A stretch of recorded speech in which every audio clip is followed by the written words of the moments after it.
Welcome to America's Vanished Children. I'm your host, Carol Healy. Our show focuses on missing children, and we need your help to provide us with leads that might aid in the recovery of these children. Now, tonight we're going to be talking with 3 parents who are searching for their daughters. We're going to hear a little bit about their ongoing investigations, and we're going to show you photos of these children and others, and give you the number for the National Center for Missing and Exploited Children should you have any information regarding these children or others. That number is 1-800-843-5678. And we also have a number for the hearing impaired that's 1-800-826-7653. We're also going to share with you a success story. A newborn baby who was abducted from the hospital was recently recovered and reunited with her parents. Now, the Justice Department tells us that 359,000 children are abducted every year. We need your help.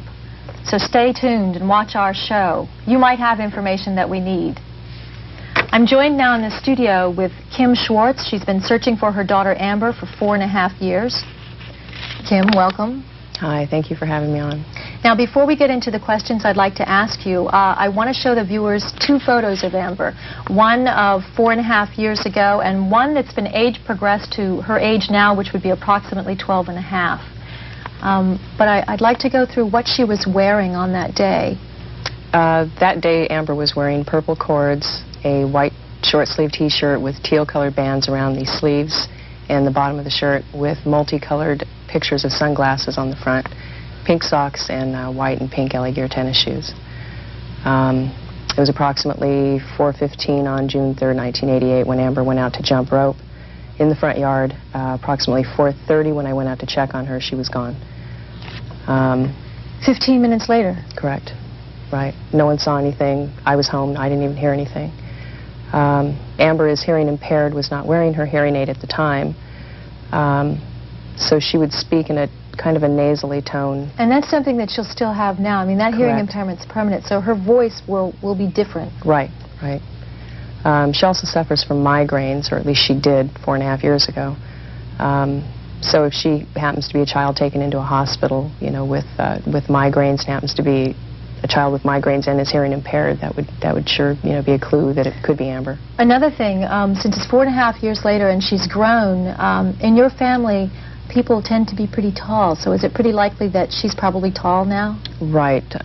If you judge by her older brother, who's very tall and thin, and the fact that her father and myself are tall and thin, her father was, chances are Amber would be. Now, you recently started something positive out of all this called the Amber Foundation. Can you tell us something about that? Correct. The Amber Foundation was formed just a few months after Amber was taken. I had the need basically to be very involved in what was happening with my daughter, to deal with stranger cases or unknown and what the sub-issues of what is happening to these children, to enlighten the public as to what is happening, to educate children on how to be safe. What did you do at Amber Day? I know recently Pinole hosted Amber Day. Right. What kind of events? Amber Day is always in August, somewhere very close to Amber's birthday, which is the 19th. It is basically a function put together to get families together to come to one large location where they can get their children fingerprinted, videoed, pick up information, not only from our organization, but from other missing children organizations throughout California, to listen to speakers such as police departments, FBI, and families of other missing kids. So that you can give advice to other families about how they should not leave their children in cars? Correct. What other kinds of things do people take for granted and do all the time they really shouldn't? Lots of latchkey kids nowadays, so if your child is left at home, they should be instructed not to answer the door. But if somebody phones to say that, you know, you're unavailable, can they take a message? Never say that you're alone. To walk with crowds of kids or, you know, in a group, which in some cases doesn't even help, but at least, you know, you've got more kids there. The chances of your child being stolen are much less than if they were walking alone. To teach kids that they are not to go anywhere with anyone at any time. That includes going to a next-door neighbor's house for a cookie and a glass of milk, because you just don't know. You could have a pedophile living right next door to you and not know it. Now, do you still get any leads in Amber's case? Yes, we do. I've done quite a few programs such as this and a lot of national programs. The most recent was on the 13th of November was America's Most Wanted. From that particular show, we've generated over 200 calls for Amber. So we still have calls that come in on a daily basis, and she's registered with many organizations on a national level, so they receive lots of calls also. Now, if you had something quick to say to other parents out there, any particular quick advice you could give them? Fingerprint your kid. Keep updated photos of your children.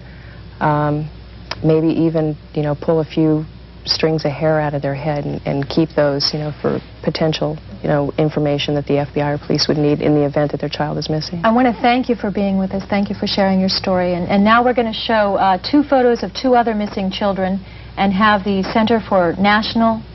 National Center for Missing and Exploited Children on the screen as well.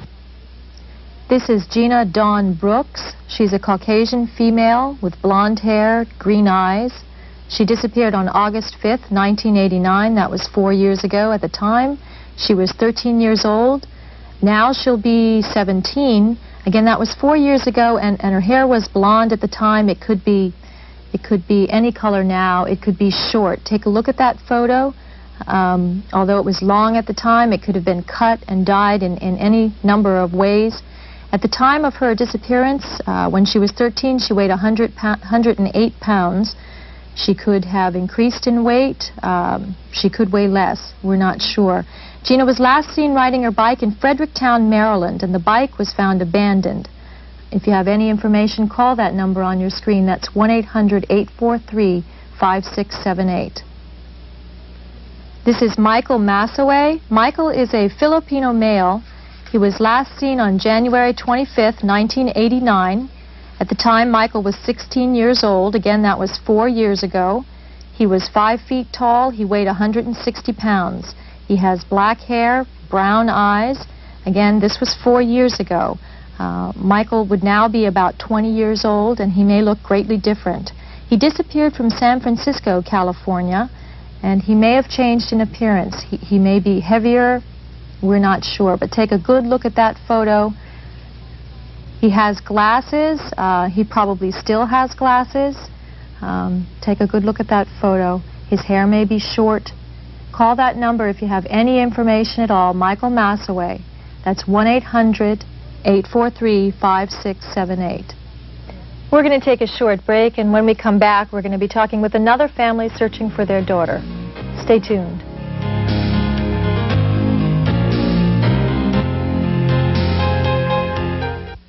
Many children, after they are either runaways or kidnapped, must turn or are forced into prostitution. Here are sections from a previous program we did on the subject. Investigations in other cities have shown that boys 13, 14, even younger are coerced into prostitution with threats of physical violence and are sometimes shipped across state lines, shipped to the older adult men who desire young boys for sexual acts. Occasionally, these boys' episodes with their older clients ends in physical violence.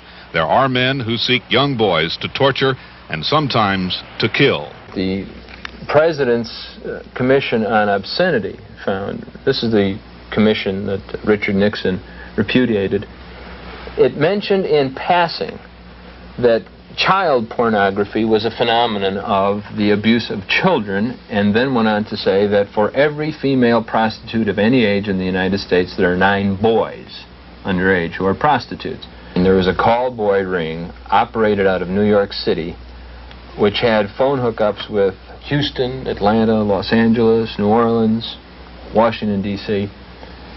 And that call boy ring had a list of 10,000 clients who could call and with a credit card purchase a boy. Hello? Hello, this is credit card number 06789. I'd like to make an order, please. Go ahead. I'm looking for a young male, blonde hair, blue eyes. Body hair or no body hair? Thick body hair, please. What age? 10 to 12. Butch or femme? Butch, please. What is your address? I'm at the Houston Marriott Hotel, room 313. Wire me $200 now by credit card and have $100 in cash for the boy. He'll be there in 30 minutes. Thank you. Thank you. In Houston, I give the figure based on, I think, prudent calculations that upwards of 350 boys a year are killed deliberately because of this. Many more die of drug overuse, malnutrition, of suicide. The national toll per year is in the thousands. Every year, kids die violently because of this. The kind of individuals involved are down the line, almost in every instance in the cases I've investigated, men who are very powerful, usually very wealthy, and usually administrate control over a large number of people. A 16-year-old boy came to us telling how he'd started as a prostitute at age 12 and now is employed by a large Houston corporation. The corporation pays him from a well-covered slush fund. I'm working right now, just, with the corporation. And what's that? How's that work? Well, when their executives or, their business people are in town, they're sent to our apartment, and we entertain them while they're here. Okay, what's that entertainment usually involve? What do they usually demand, or what do they want? Well, it's all kinds of sex and perversions. There's no two alike. I've decided that. Subsequent to the making of this interview, this boy's mutilated body was found. It's closely attached to the major financial, commercial, industrial, educational institutions of our society. It's run by the same people who run those. It's frequented by the same people who occupy management positions in those. It's not the mafia. It's an adjunct of clean business. It's serving the most respectable people we have in our society, the people who are the elite. Young boy prostitutes, 14 and 15 years old, explained one reason they sell their bodies to older men is for money. For some, especially the runaways, the money means survival. A child and adolescent psychiatrist explained another motivation, as revenge against a father, stepfather, or older man who sexually molested him at an earlier age. The best information I have is that these kids die. They waste away, they kill themselves, somebody kills them. That's it. And we're talking about over half. Over half of the kids who make their living this way for a period don't survive adolescence.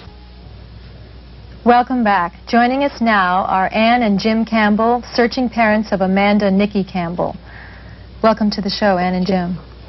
Now, I've got questions for you, but before we get into that, we want to show a photo of Nikki as she was last December 27th when she disappeared. She was 4 years old, about 3 feet tall. She'll be 5.5 now. She was 3 feet 6 inches tall then, 65 pounds. She was wearing a pink jacket, a purple top, purple pants. She had long blonde hair, probably in a ponytail, with bangs. She has a big smile, great big smile, big dimples. Now, her hair may have changed. She may be a different height now, because she's 5.5 now. And they could have cut her hair, colored it. They can change her, in a number of ways. She's grown over a year now. No, she's yes. Now, take me back to that day and tell me a little bit about what happened on December 27th, 1991. I came home from work, finding my 16-year-old at the garage door, telling me that Jim was unable to locate Nikki. I proceeded to go to her friend's house that she was allowed to go to, unable to contact and get a hold of Nikki, and I came back home, meeting Sheila's daddy at my driveway. He said, let's go call the police, and when we got there, my 16-year-old said, Mom, I've already called the police. They immediately came out and did a door-to-door search until 1 in the morning, still unable to locate Amanda. And they came back the next morning and started the search over again at 6 a.m. So they searched for 2 days, door-to-door, asking everybody. They searched actually 3 days. 3 days? They did it Friday evening, Saturday, and Sunday. Now, they also did a helicopter search, is that right? They did a helicopter search. They also did, they brought the dogs in, which carried the scent of my daughter and also the scent of her in a vehicle. And what did the dogs find? The dogs led them that she was taken out of the neighborhood to the nearest McDonald's and onto I-80 West, which is exactly 90 seconds from my front door. And after that, the trail disappeared? After that, the trail, yes, because they cannot take the dogs on the freeway. Now, who was the detective who was working with you on this case? Detective Harold Sagan out of Fairfield Police Department. And how do you feel about him? He's been fantastic. He's done a lot of work and research and investigation, and continues to work on leads and following up on information that he has on locating Nikki. He's still working on it? Yes. That's good. He knows my daughter as well as I do now. Now, I know you have, what, 3 other boys? I have 3 other boys. And this has, of course, had a great big impact on them. Tell me a little bit about how it's affected your family. We just live one day at a time. We have Matthew, who is Nikki's brother. He is 6 years old, and we have to go on for him. He is very important, and they all say their sister's going to come home. They just don't know when. So this is how you live each day at a time. You got to go on for the rest of your family. That's right. And then I work with Friends of Amanda Campbell, which Kevin Collins set up right after Nikki disappeared. And what we do is we address and stamp envelopes, mailing out her flyer to all the businesses across the United States, and I will continue to do this until the day she's found. Thanks so much for being with us. I have to go now to show you 2 more photos of other missing children, and we'll have the Center for Missing and Exploited Children. That number is going to be on the screen for you. This is Eileen Michelhoff. We have 2 photos of Eileen, one taken approximately when she disappeared, January 30th, 1989. She was 16 at the time. And one as an age-progressed photo. She's about 20 now, and she's probably changed dramatically. Eileen was last seen in Dublin, California on Monday, January 30th, 1989. She was wearing a charcoal gray pullover polo sweater, a horizontally striped pink and gray skirt, black low-top Keds, and carrying a dark blue backpack. Again, she's now 20 years old. She's probably changed a great deal. Eileen is white with brown hair, curly brown hair and brown eyes, and weighed about 115 pounds. She wore braces. This is Jacob Irwin Wetterling. Jacob was abducted at gunpoint on October 22, 1989 from St. Joseph, Minnesota. The abductor was described as a male wearing dark clothing and a mask over his face. Jacob was 13 years old at the time, 5 feet tall, and weighed 75 pounds. He has a slim build, brown hair, blue eyes, a mole on his left cheek, and a scar on his knee. We have an age-progressed photo of Jacob at the age of 15. He'd be approximately 16 now. We're going to take a short break. Now's a good time. If you haven't before, go ahead and get a pencil or a pen. Jot down that number that's on our screen for the National Center for Missing and Exploited Children. Give them a call if you have any information to relate. When we come back, we're going to have a success story. A newborn baby who was abducted from the hospital was recently recovered and reunited with her parents. Stay tuned. We'll be right back.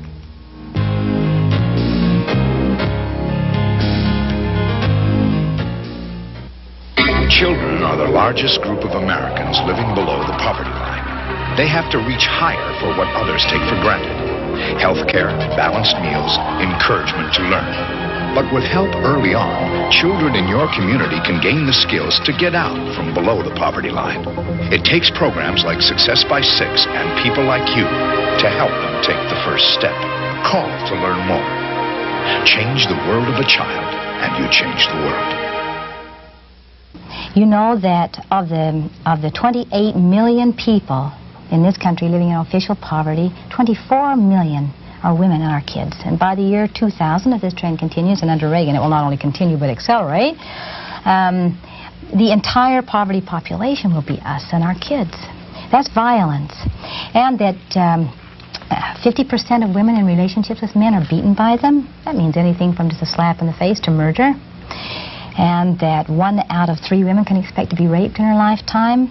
And that 1 out of 4 women under the age, or girls or females under the age of 18, before they reach age 18, will be sexually abused, incestually abused by some member of their family, their father or grandpa. 1 out of 4? 1 out of 4. Yes, I've seen that. 1 out of 4. It's absolutely an epidemic. So think of these little children that are molested as little ones. 1 out of 3 females are molested before they're 18 years old. And that's just from the reported cases. 1 out of 5 males. I just worked with a man, a nurse in the hospital molested him when he was a child. It's everywhere. It's unbelievable. And our system is in denial. They don't want to see this. And to see it, they have to see their own. So you really want to make sure you know who the people are with your children. Right before I came here, a case broke out in Dayton, a teacher in a Catholic school, which scared me because I send my children to private schools, was molesting the kids. This happened right as I'm sitting here. This just broke in Dayton, Ohio. Well, usually we hear about men molesting little girls and little boys. Do women do this? Women do it as well. They really yes, do. They do. So it could be a teacher. It could be the coach. It could be the doctor that you go to. On June 12th of 1992, a parent's worst nightmare came true. A newborn baby was abducted from her mother by a woman who posed as an employee for WIC, a county program for women, infants, and children. The woman approached the baby's mother, Jessica Mamini, while she was in a room at a Berkeley hospital and persuaded Jessica to allow her to take baby Carrie out for standard hospital procedures. Hundreds of volunteers helped search for baby Carrie by creating flyers and making the public aware of the abduction. A public plea for the return of their daughter was made by baby Carrie's mother, Jessica, and her father, Cristia Ray Rosales. As the search stretched into weeks and then months, hope for the child's return had begun to fade. But due to public awareness, Carrie was found 3 months later. The abductor, Karen Lee Hughes, was taken into custody, and Carrie's mother was notified that her daughter had been found in healthy condition. With her baby back in her arms, Jessica can once again look forward to motherhood.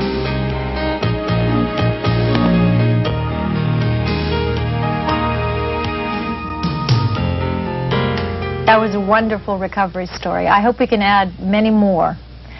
Now I'm joined by Georgia Hilgeman. She's the Executive Director of the Vanished Children's Alliance. Welcome to the show, Georgia. Thank you. It's a pleasure being here. Now, the Vanished Children's Alliance was involved in the baby Carrie recovery case. We were involved in the case during the 3 months that baby Carrie was missing.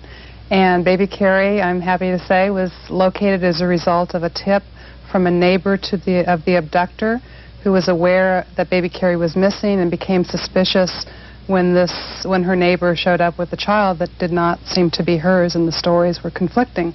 So after 1,000 sightings on baby Carrie, there was in fact one tip that led to the happy reunion of mother and child. That's something important for our viewers to keep in mind. I mean, if they see something suspicious, they can do something about it. Absolutely, and we are absolutely in need of the public to participate in assisting the efforts to bring children home. And what would you suggest, if somebody sees something suspicious, who should they call? Vanished Children's Alliance? They should call, number one, their law enforcement agency. They can contact the Vanished Children's Alliance at 1-800-VANISHED. We have a toll-free sighting line, and we will then take that information and get it into the proper hands.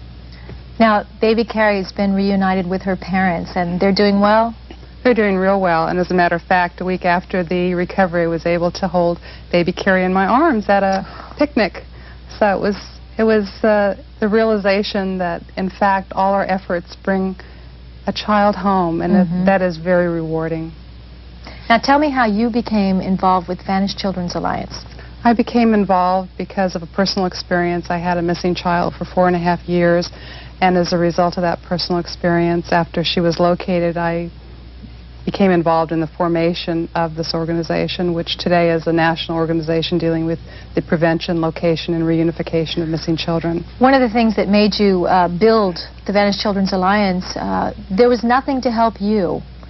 There were no organizations that I was aware of in those days, and I was left to my own resources to try to locate my child, and I made a lot of mistakes, and actually sort of graduated from the School of Hard Knocks, and through that, what I learned, I've been able to put into an agency and educate staff and train law enforcement agencies on improved ways of locating children.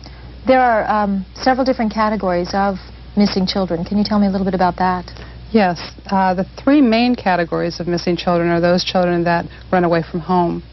The second category are those children that are taken by family members, usually non-custodial parents. And the smallest category, however, perhaps the most endangered, are those children that are taken by non-family members. People who are not related to the children may be known by the children or unknown by the children. Maybe someone in the community, someone walking up and down the street, walking their puppy every day, or a neighbor. that person is known to the child, so that person is not a stranger, but that person could in fact be the person responsible for taking a child away. So one of the things you'd like to do through Vanished Children's Alliance and the other agencies is educate parents and their children about what a stranger is, what an acquaintance is. Exactly. All types of safety information is important to be known by community members and the public at large. One of the things I wanted to find out is what people in the community can look for. What kinds of things can they be alerted to that might be amiss, that might tell them that something needs to be investigated here? When a child shows up to a home where there wasn't a child before, when the child's identity seems to be changed, a child uses different names, or the child's hair has been dyed, or a little boy is dressed up as a little girl, when something seems different, I think it's important that the public sort of follow that instinct and that gut reaction and to take some do something about it and contact law enforcement, contact the Vanished Children's Alliance. Just don't forget about it, because it could mean the difference between a child remaining missing and a child coming home.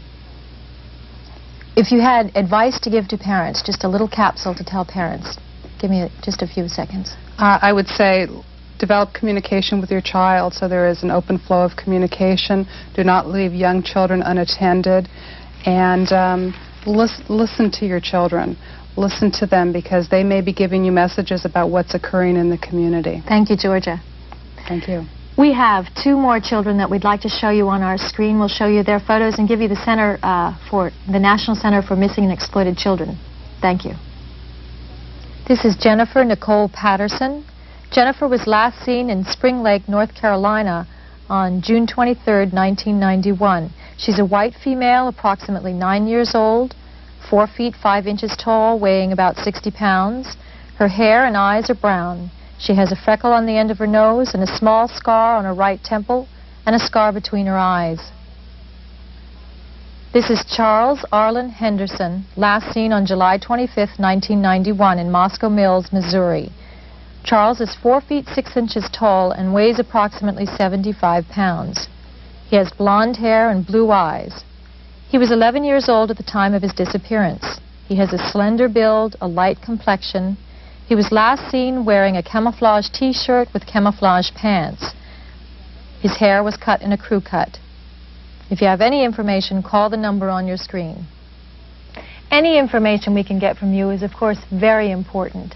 But equally important is prevention. So here's Ben with some safety tips for your family to prevent child abductions. My name is Ben, and welcome to Safety Tips. I hope you practice these safety tips because you're going to need to know them. Number 1, my family uses a secret code word. If anybody comes to pick me up at school and they don't know the secret code word, then I don't go with them, even if I know them. Number 2, my parents tell me to use the buddy system and walk and play in groups because there's safety in numbers.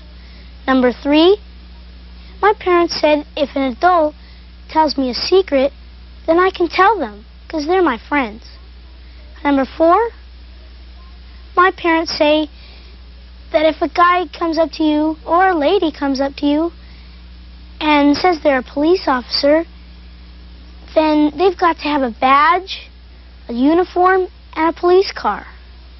Number 5, my parents taught me the 3 rules if I ever get in a dangerous situation.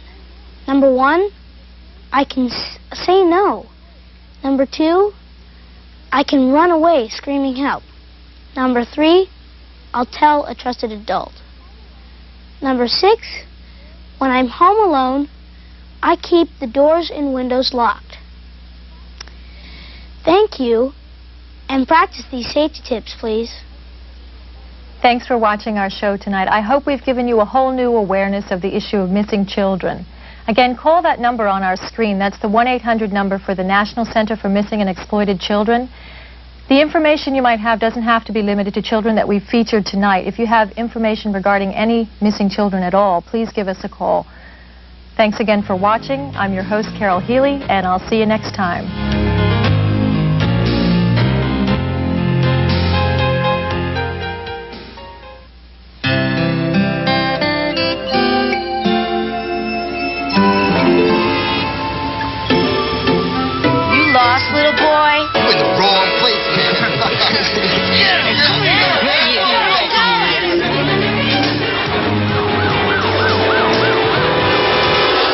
To Victor, this isn't just a drawing, it's a cry for help. Listen to the children. Learn to protect them from drugs and violence. Call now and take a bite out of crime.